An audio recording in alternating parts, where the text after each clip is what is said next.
Hello there, this is Benny. And this is Kyle. And you're listening to The Doctor's Watcher. Podcast where I watch Doctor Who and I tell you all about it. Indeed, our nice classic opening. New season, gotta give people the classic opening just to kind of remind them what we do here. Indeed. Hard to Kyle, believe we're in a new season. Kyle, I have been looking forward to this episode for years. I don't know if it was since we started this whole show or it must have been a little afterwards, but this episode came out September 10th, 1966. And do you know what recent event that had just happened I'm very excited about? September 10th, 1966. Something happened here. I'll give you a clue. Something had happened on September 8th. Most people know it as having happened on September 8th, but it actually happened September 6th in Canada. Interesting. Would that be the premiere of Star Trek, the original series? Indeed. Nice. I had a feeling you might guess it. Kyle is actually wearing a Star Trek hoodie at this moment. That was actually a guess. It was an educated guess, like based on the date and stuff, but it was a guess. I didn't just know that, for the record. Well, you are a well-educated man, Kyle, as we all know, and that was a well-educated guess.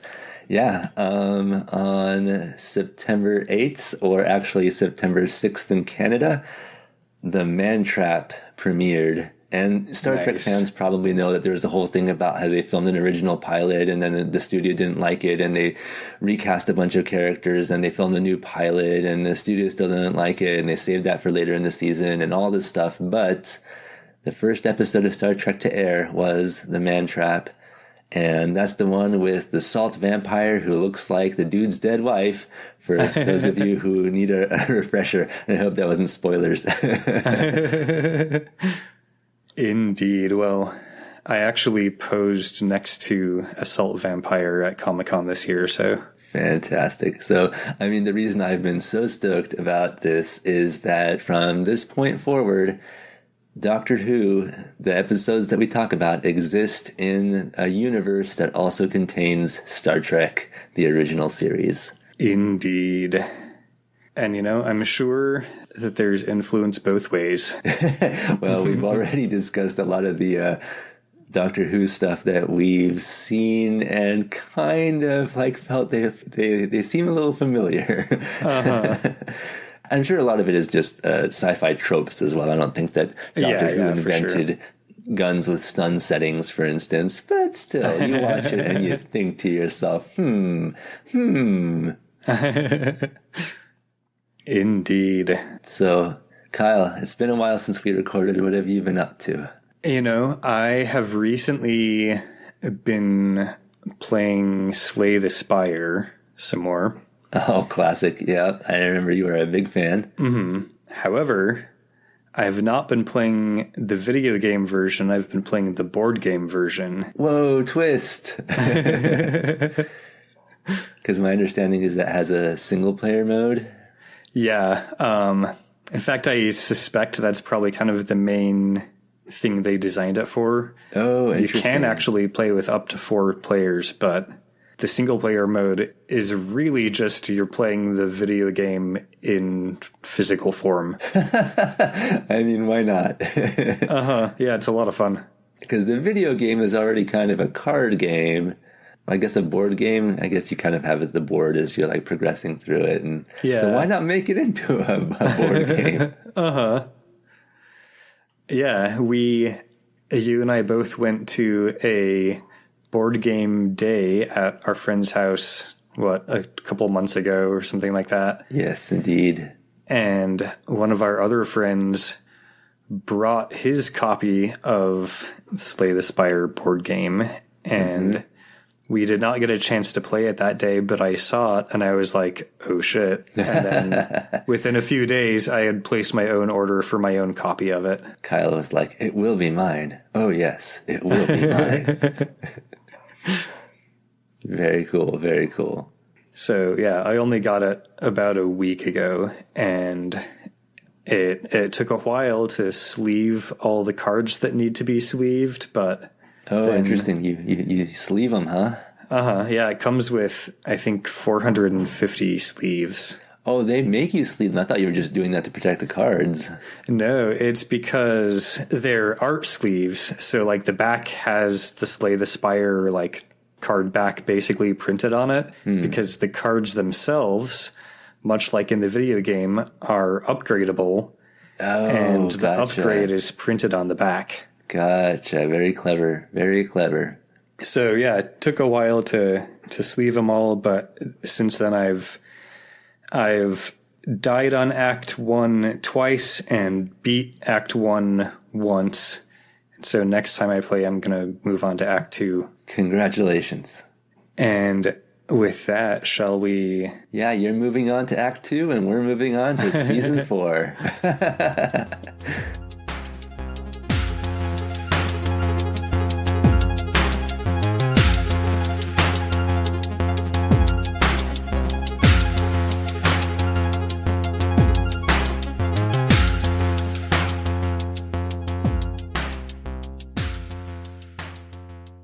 Episode 1 of Season 4, I said at the top of the show, it's hard to believe we're finally in another new season. Yes. But here we are. Mm-hmm. This is episode 1 of not only the season, but also of the serial, The Smugglers.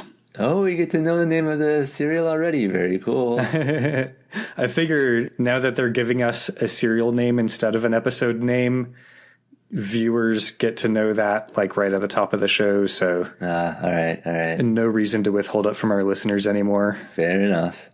This serial was written by Brian Hales, who also wrote The Celestial Toymaker. Yeah, I seem to remember saying Hales yeah or Hales no at some point.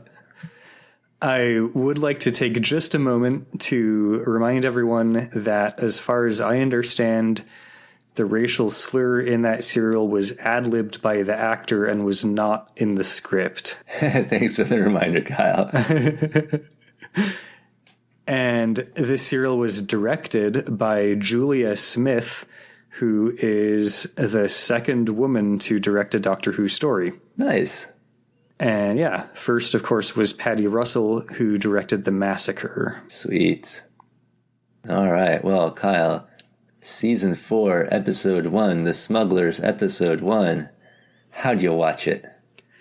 Season 4, we are starting off strong with a loose cannon serial. I got my hopes up there for a second.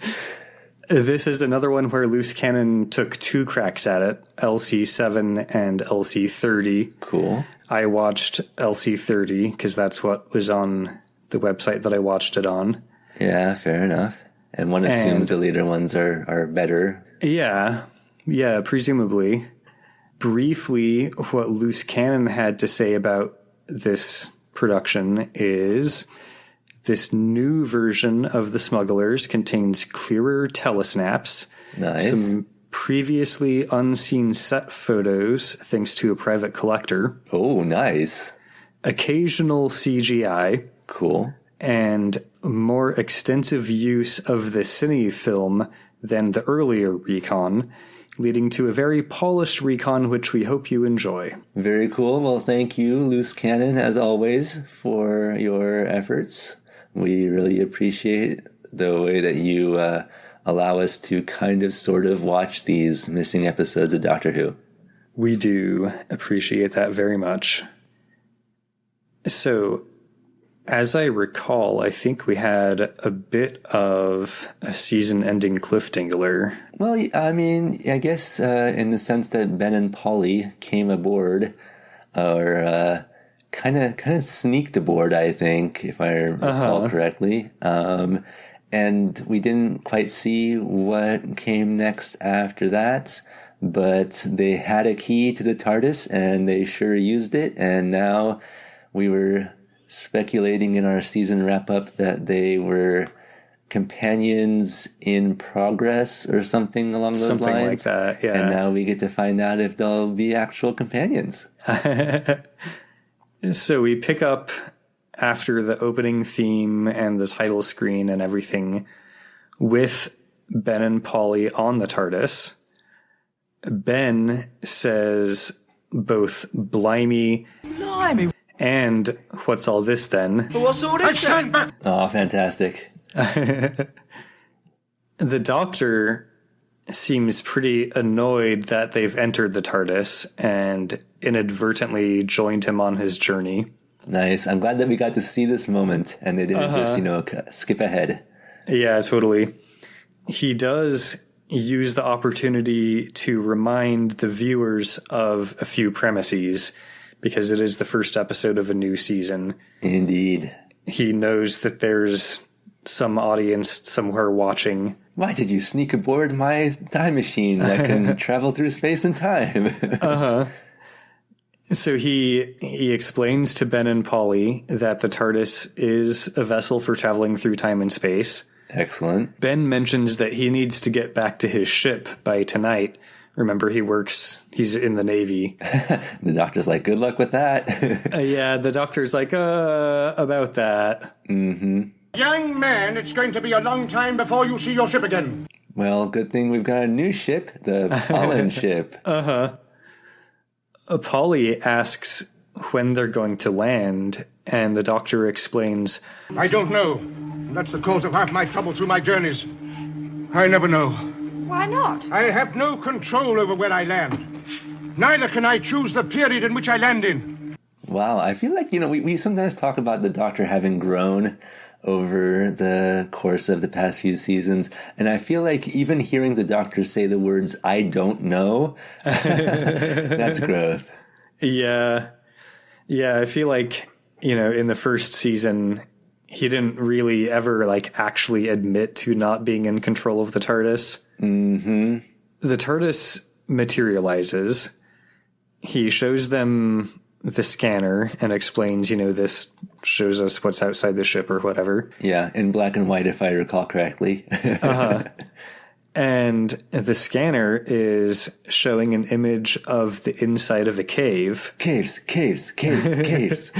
Did you think I was going to leave that bit in season 3? No. I'm Team Caves for life. Cave enthusiasts all cheer. Ben doesn't believe the whole traveling through time and space thing. He's still like, no, we're still in fucking London. I know that we've had companions not want to believe it before. I think Dodo, if I'm remembering that correctly. I think so. Yeah, that seems right. The Doctor verifies that the air and whatever outside is good, and the TARDIS doors open. Oh dear, all this distraction. And I really thought I was going to be alone again. Sorry, Doctor. You gotta have companions. One old man can't carry the show. Indeed. The cave enthusiasts in the audience all give a disappointed sigh because Polly and Ben immediately leave the cave. No. And they start walking down the beach outside the cave. Polly and Ben, I wanted to like you. Polly thinks it's really nice here, but Ben's like, I've got to get back to the barracks or whatever, and there's no houses or bus stops or anything here. Yeah, it's almost like a whole different world. Polly thinks that they're just in Cornwall. Sure. They do find a path up the cliffs. They're on the beach with these cliffs and whatever behind them, and they start climbing this path. Right. I mean, the GM has to show them where to go for the module to progress. They call back to the Doctor to see if he's coming. They're not quite sure they want to split the party quite this early. And he says that he is, so they continue climbing. He comments to himself that they might know where they are, but not when. And he decides that probably he should follow them and make sure they don't get into any trouble. So he starts walking. Excellent. Meanwhile, Pollen has reached the top of the cliff. They see a church in the distance, which they interpret to mean that they're in their own time. Interesting. The doctor is catching up with them, and he's like, most of these churches have been around for centuries, you idiots. Yeah, like they've had churches. Churches are a thing. The three of them reach the church. You know, we skip ahead to them arriving at the church, where they're met by an old man with an old-fashioned pistol who tells them to hold fast. Nice. After he looks them over, he puts his gun away, and the doctor explains that they were just walking along the cliffs and like took a little diversion and got lost. The old man confirms that it's just the three of them, nobody else, and No witnesses. And that they came here by land and not by sea. That's important for him to check. Interesting. Yeah, that's significant. He tells them that he can't give them shelter, but he will give them sustenance and direction. He'll tell them like where they can get shelter. So did he seem to believe the doctor's bluff check then? Seems to for now, yeah. Yeah, all right. Fair enough. They follow him into the church, and Ben's like, what's up with this dude? And the doctor's like, he's a 17th century dude. That's what's up with him. Yeah, Ben's like, get him modern pistols, bro. Come on. Why are you waving around that antique? And that antique is like brand new. The old man starts questioning them about if they saw any other travelers or any ships at sea, and they say that they didn't. They ask if he's expecting friends or something. Yeah, clearly. And he's like, nope. His boys are no friends of mine, never said that. You delivered that line with a bit of a pirate vibe, Kyle. And I know that you're sort of piratey by nature, so I'm just checking. How piratey did it seem when this guy said it? He seemed pretty piratey. Ah, excellent. So when you're describing him as an old man, what you mean is he's an old salt. Yeah, old salt, old tar. Oh man, is that like the spectrum? Like it starts with old man, then old salt, and then like further along that same spectrum is old tar. And yeah, Nice. he's pretty scraggly, and seems run down and everything. Scraggly dude. All right. He'd mentioned Avery's boys, but apparently Avery himself is dead. But he's pitied brides. In the dark souls of those who follow in his wake. Hell yeah, I'm into this. Yeah, it's pretty rad. They actually ask him like if he's a sailor, but he's like, nope, sailor. I don't know anything about sailing. I sure don't have a boat over there. Don't go check. We learn that his name is Joseph Longfoot. Very cool. And Bit of a Hobbit vibe to that name. He's apparently the church warden here. They ask him if he needs any help or anything, and he says that they can't help against Pike's Hook. Pike's Hook. Very cool. All right. The doctor notices that Longfoot keeps holding his hand and kind of asks him about it, and Nice. Perception check. Excellent. Longfoot's like, oh, no big deal. My finger is just kind of bent. It'll get better. My one metal finger that I have attached to this stump. Some might even call it a hook. Yar. The doctor actually does a medicine roll and determines that this finger is actually just dislocated. So he pops it back into place. Nice. It's, painful in the moment, of course, but then a moment later, Longfoot's like, oh, awesome, thanks, you totally fixed it. Yes, and up in the corner of your screen it says Longfoot will remember that. The doctor is like, well, I guess we better get going.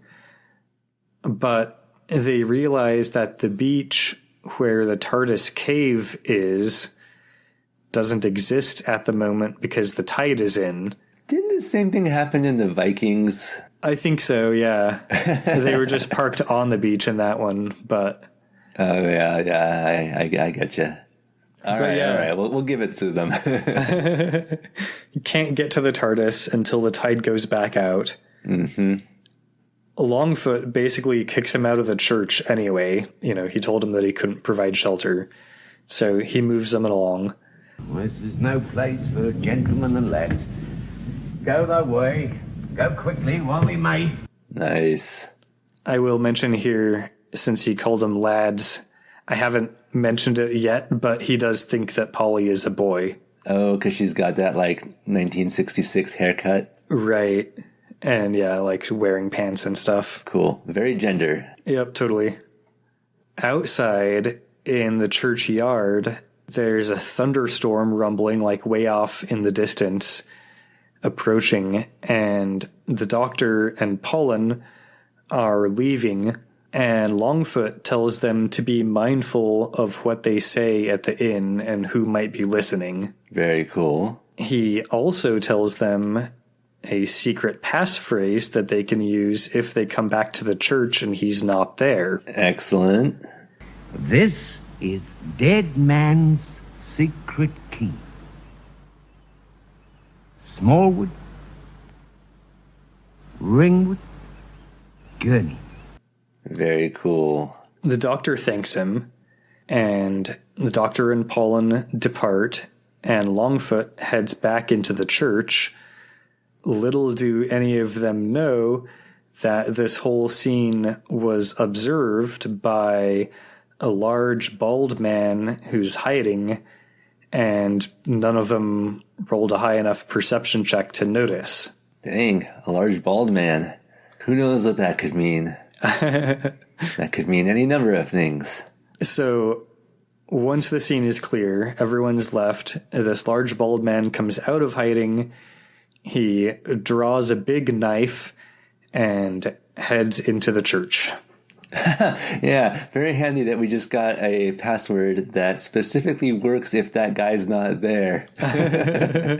Because something tells me ...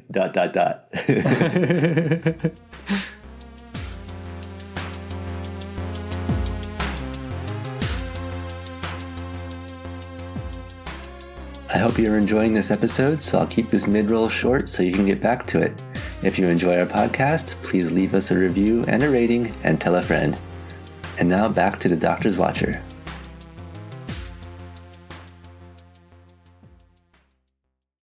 Meanwhile, at the inn, the innkeeper landlord guy, whose name is Cooper, Nice. sends his stable boy Tom off with a message for the church warden telling him that a delivery is expected soon. Excellent. So Tom rushes off on a horse. He's trying to beat the storm, this thunderstorm that we saw in the distance. And then we cut to some time later when Polly, Ben, and the doctor arrive at this inn. They're soaking wet because of the storm has arrived. So when this guy rode off, did we actually see a guy riding a horse on the show? Or is it just you hear the clip-clop of beats? Or is it unclear from the loose cannon? I'm pretty sure we actually saw a guy on a horse, if I recall. Nice. Yeah. There are a few occasional moments in this serial of actual video. Excellent. And as far as I understand, most of that is from, I guess, the Australian censors. They would cut the most violent parts of the episode out. And then keep them. And I guess somehow those are the parts that still survive. Well, of course, you got to keep the good stuff for yourself. Uh-huh. So Pollen and the doctor arrive at the inn. The innkeeper is sorry, no room. But when they mention that the church warden sent them, he's like, if you met the church warden, you would know what his name is. And they say Joseph Longfoot. And he's like, all right, cool. Friends of the Foot are friends of mine. You can stay for the night. Friends of the Foot, who are they? Shredder? He offers them dry clothes for the morning. Cool. That means we get period clothing. Uh-huh.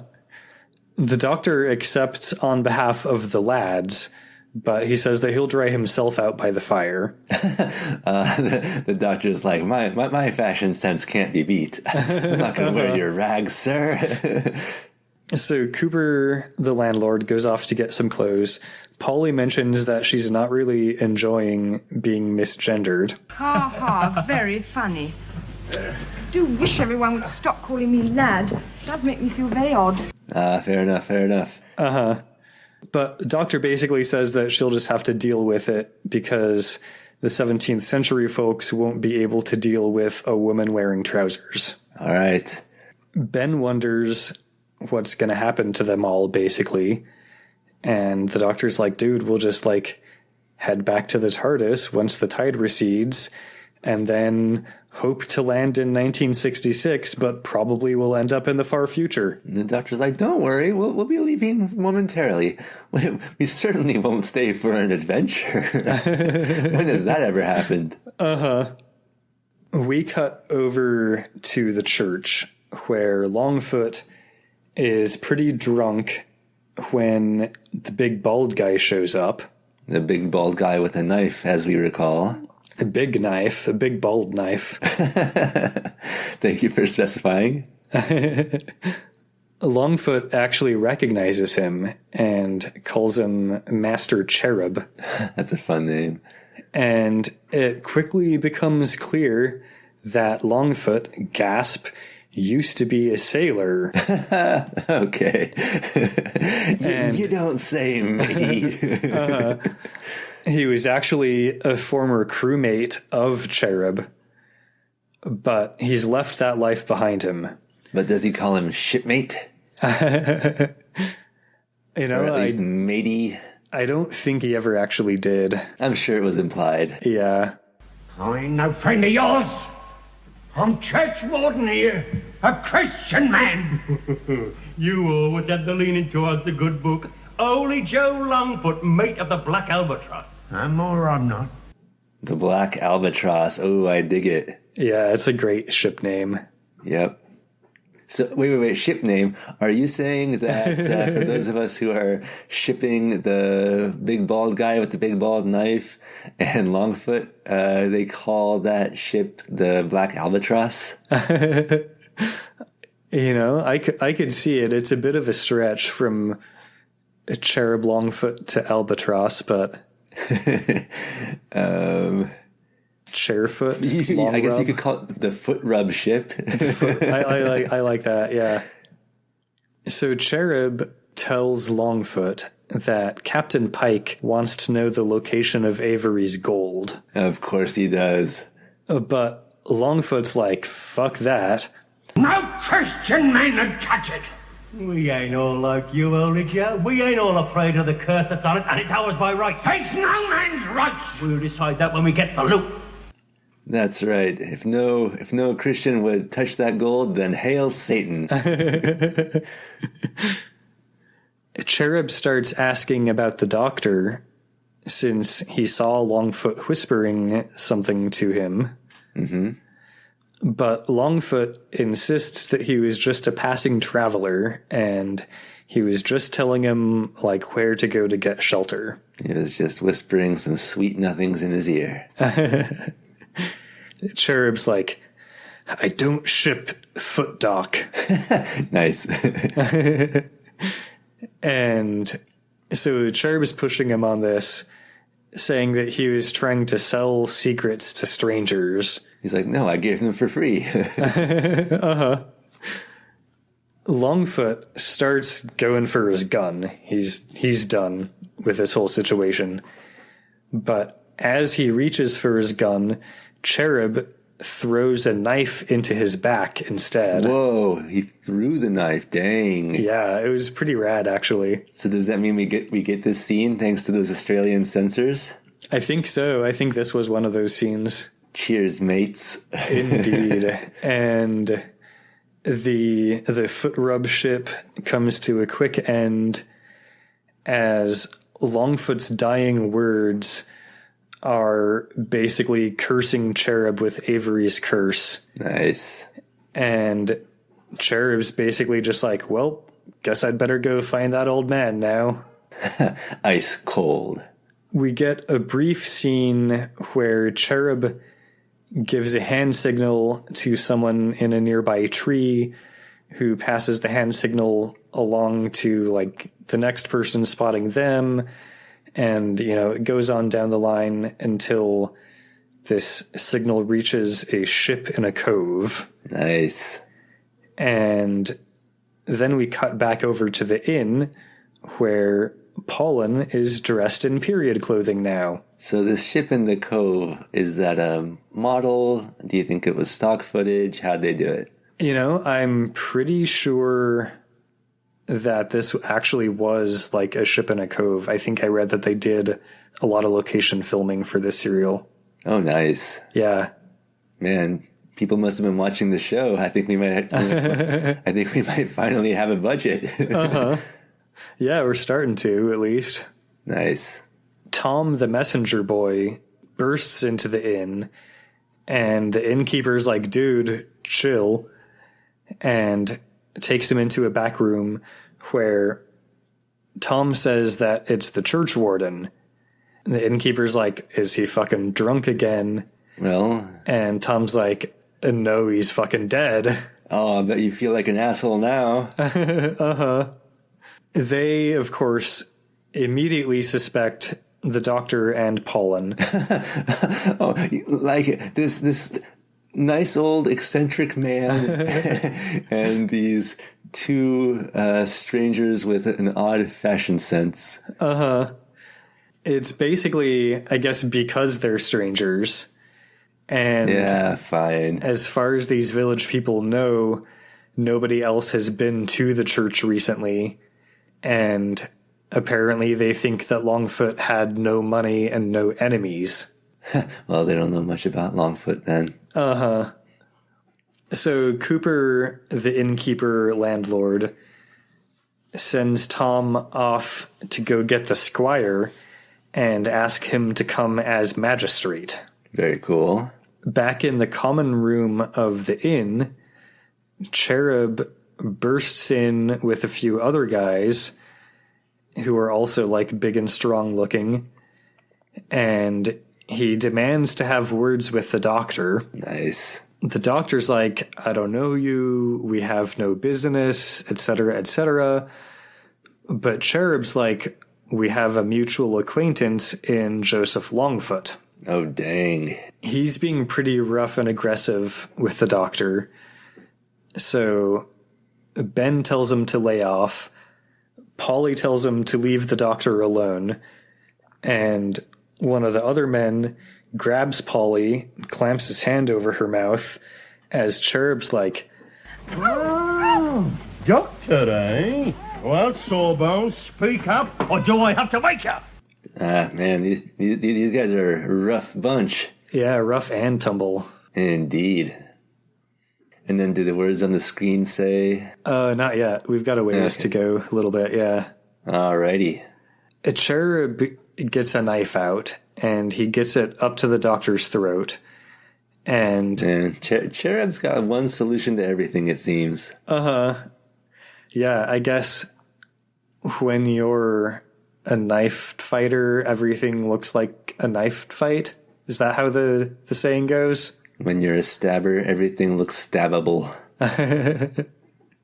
So with a knife to his throat, the doctor basically gives in and allows himself to be tied up and carried outside and dumped onto a cart and covered in straw and hauled away. Okay. I guess this might as well happen.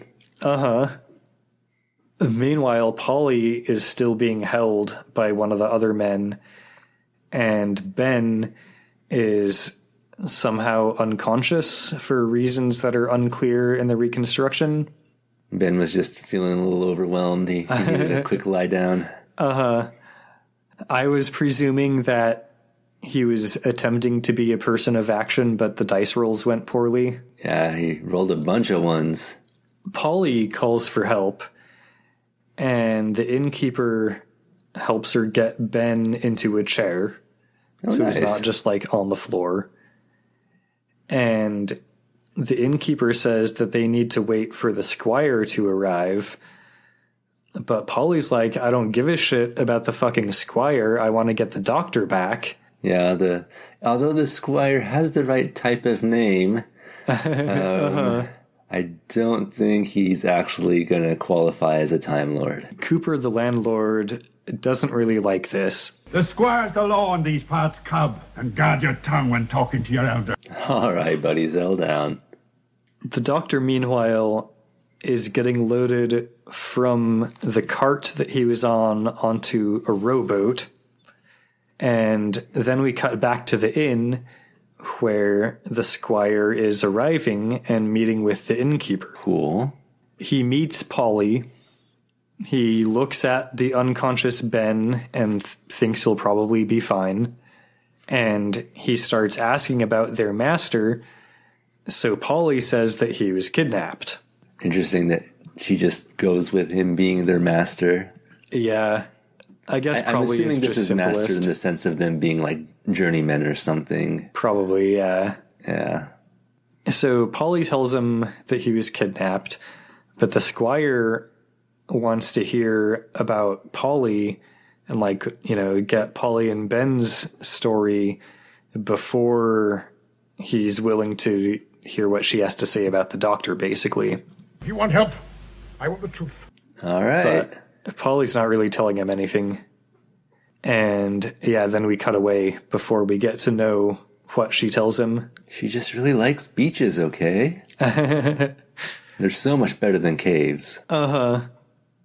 We cut away just long enough for the doctor to get loaded from the rowboat onto the deck of the Black Albatross. Man, the doctor's getting loaded a lot this episode. He should slow down.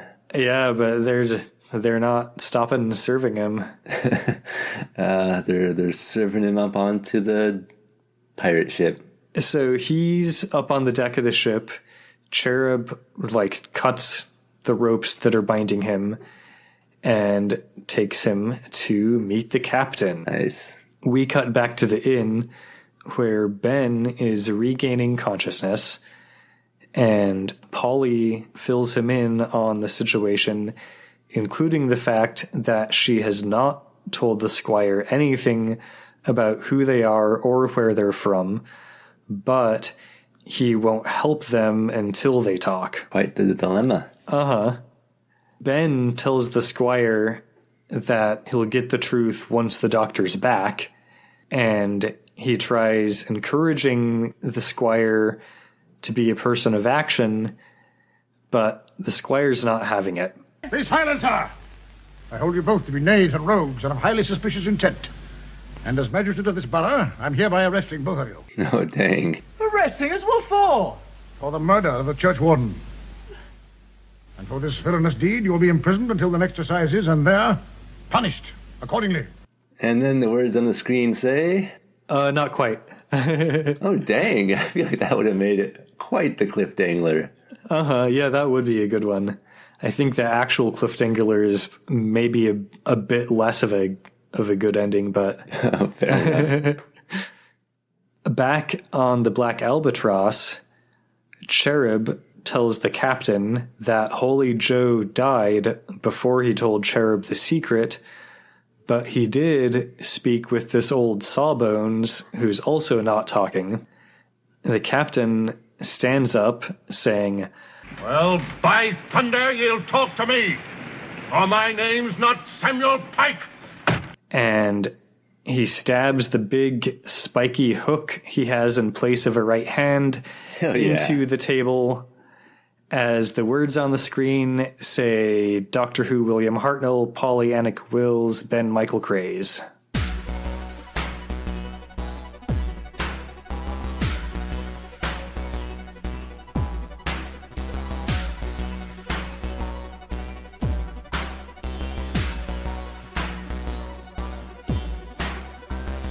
Kyle, I have to disagree.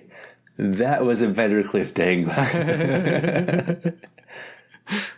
So this captain, is he a good-looking older man by any chance? Could we be looking at the Piketer ship? I can definitely see a Piketer ship having a potential of developing here. Excellent. The grizzled old sea captain with the hook for a hand. And He's still got another one. the grizzled old TARDIS captain with a cloak. He doesn't necessarily have to be doing anything, too personal with that spiky hooked hand. And, the nice thing about hook hands is that they're interchangeable with all sorts of attachments. Indeed. Good stuff. So, I think ostensibly these are supposed to be smugglers and not technically pirates. But at this point, I mean, we've got the black albatross, we've got buried gold, and we've got a hooked hand. These are pirates. Yeah, it's pretty fun to have a pirate cereal, actually. I had a feeling you might approve. Well, cool. What notes did you have for us? I don't think I have any end notes this time. All right, fair enough. Well, I'm enjoying this so far. Can't wait to see what happens next. So I suppose that means it's time to thank Circuit23 for the awesome theme music that he made for us. You can find him on SoundCloud and Bandcamp. And if you want to reach out to him, you can reach him at circuit.23@gmail.com. Thank you, Kyle, for watching Doctor Who and telling me all about it. And thank you, Benny, for listening to me talk all about Doctor Who. And thank you, listener, for listening to me, listening to Kyle talk about Doctor Who. We'd love to hear from you. If you want to ubiquitous social media platform at us, you can find us at Dr. Watcher, or you can email thedoctorswatcher@gmail.com. And if you love us, please tell a friend and leave us a review on your favorite podcast platform that allows reviews. Indeed. Reviews and word of mouth. In fact, word of mouth in particular is probably the best way to spread our show, but reviews are also good. Yes, indeed. They're probably the second best way. And we'll see you again in 2 weeks for The Smugglers Episode 2. Bye. Bye.